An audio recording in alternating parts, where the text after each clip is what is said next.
जम्मू आ गए, दिल्ली आ गए, अलग अलग जगह पे आ गए और अभी सरकार उनको कह रही है फिर से हम मेरी बात समझ गए? क्या सबके साथ मर्डर हो जाता है? क्या सारी बहुएं जला के मार दी जाती? नमस्कार दोस्तों, 22 अप्रैल मंगलवार के दिन जम्मू कश्मीर के पहलगाम में एक भयावह घटना हुई है। आप सभी जानते हैं, जी हाँ, 6 आतंकवादियों का एक समूह आता है और ताबड़तोड़ गोलियां बरसाना शुरू करता है। और ये गोलियां बरसाई जाती हैं पर्यटकों पर, सैलानियों पर जो कि वहां पर घूमने गए थे। कुछ न्यूली मैरिड कपल्स थे जो वहां पर शादी के तुरंत बाद अपना हनीमून बनाने गए थे। ऐसे लोगों को निशाना बनाया गया और 26 से ज्यादा लोगों की मृत्यु उसमें हो चुकी है। दोस्तों, वो आतंकवादी जो थे पुलिस की ड्रेस में या आर्मी की ड्रेस में थे। तो उस भयावहता को आप इस प्रकार समझ सकते हैं कि एक महिला का वीडियो आप लोगों ने देखा होगा, वायरल हो रहा है।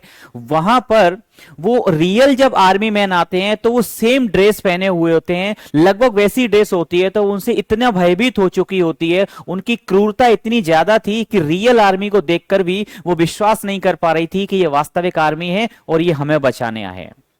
तो ये क्रूरता किसने की है इसका पता निकट भविष्य में जल्द ही चल जाएगा। जी हाँ, 6 आतंकवादी थे, इसमें कोई संदेह नहीं है, इसमें कोई डाउट नहीं है। लेकिन ये अकेले कभी नहीं होते, इनके पीछे कुछ ना कुछ ऐसी ताकतों का हाथ होता है जो कहीं ना कहीं भारत में समय समय पर अशांति फैलाना चाहते हैं। और उसी के तारतम्य में ये घटना भी की गई है।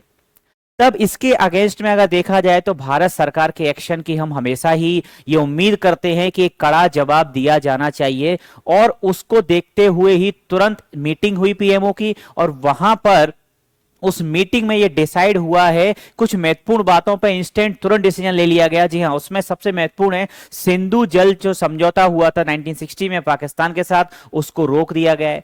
साथ ही साथ बाघा बॉर्डर जो है उसको क्लोज कर दिया गया है, बंद कर दिया गया है, कोई आवाजाही वहां पर नहीं हो सकती है। साथ ही साथ तीसरा जो डिसीजन लिया गया है वो ये है कि पाकिस्तानी नागरिक जितने भी वीजा पे इंडिया में रह रहे हैं उन्हें 48 घंटे के अंदर देश छोड़कर जाना होगा।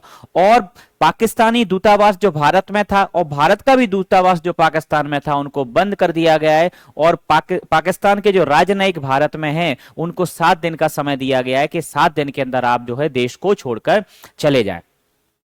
तो साथ ही साथ इसके अलावा भी कुछ स्ट्रिक्ट प्लान चल रहा है इंटरनल लेवल पे जो भी है। लेकिन मुझे ऐसा लगता है कि अब वो समय आ गया है जब हमें भी कड़ा और एक सख्त जवाब इन लोगों को दिया जाना चाहिए, क्योंकि ये घटनाएं आए दिन होती रहती हैं। इससे पहले भी मुंबई हमला हुआ था और आपका संसद का हमला हुआ था। ये इतने बड़े बड़े आतंकी हमले हैं जिनमें कि सैकड़ों निर्दोषों की जान अभी तक जा चुकी है। और ये वो व्यक्ति हैं जिनका इस सबसे दूर दूर तक कोई लेना देना नहीं होता है। वर्तमान घटना में भी टूरिस्ट थे, बेचारे सैलानी थे, इनका दूर दूर तक कोई दुश्मनी, कोई रंजिश कुछ भी नहीं थी, लेकिन फिर भी उनको निर्दोष लोगों को निशाना बनाया गया है। तो ये कायरतापूर्ण कृत्य है। हम सभी लोग इसकी, हम कह सकते हैं कि इसकी हम किसी भी तरीके से कोई व्यक्ति इसको सपोर्ट नहीं कर सकता। और ये ऐसा कृत्य है जिसे नेशनल लेवल, इंटरनेशनल लेवल पर भी इसकी बहुत ज्यादा विरोध इसका जताया जा रहा है।